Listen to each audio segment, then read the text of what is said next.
Okay, we gotta watch the clock and not go over.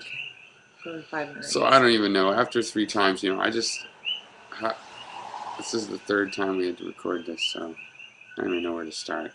You're recording it right now? Yeah.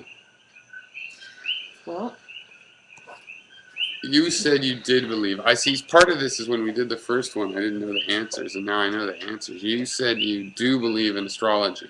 But if you say that on camera, people are not going to believe you're an atheist. They're not going to guess that. And if you tell them, they might doubt it, your atheist credentials. There's some atheist credential takers on YouTube. But do you, I still don't understand. We just talked about it. You said you believe it. Okay, I believe in it, but I don't base okay, it's not a religion for me. It's... But I started off by saying the belief is different categories of belief. And one category that I totally have no belief in is that, like, the stars could influence us, or the planets. Like that Venus is a certain kind of female energy, and that actually influences us through space. I don't believe that that's possible. And you said you do believe that.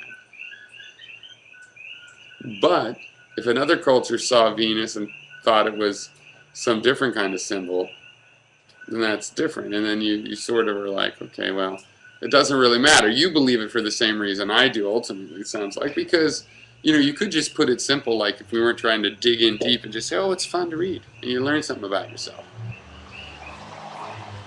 Right? Or do you believe there's a magical thing with forget the astrology, because I think that's mixed. The I Ching is something that's really Astrology's just off. What?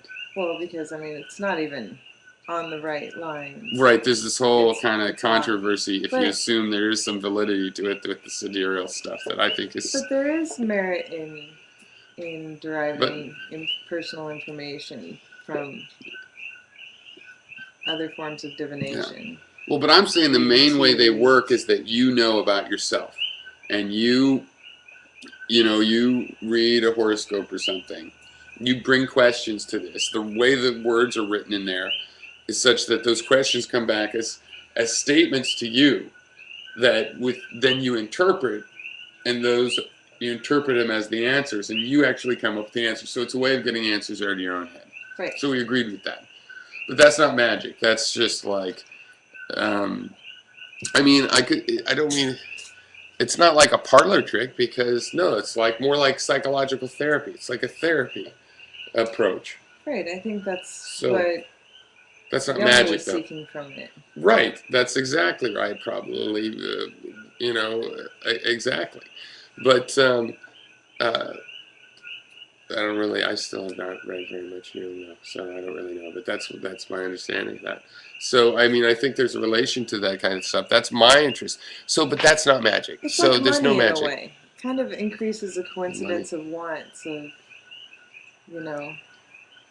Yeah, so it's a reagent. If ideas are chemical, it's this thing that helps the idea happen. Okay. Lubricate it. But that's a very material kind of interpretation. I think it answers to be serious in the sense that why talk about it, and how can I still have an empirical approach? But it's also because I am withholding a lot of the belief that people that really believe in it. Like I was saying... Maybe we should stop. Yeah. Please. Okay, bye.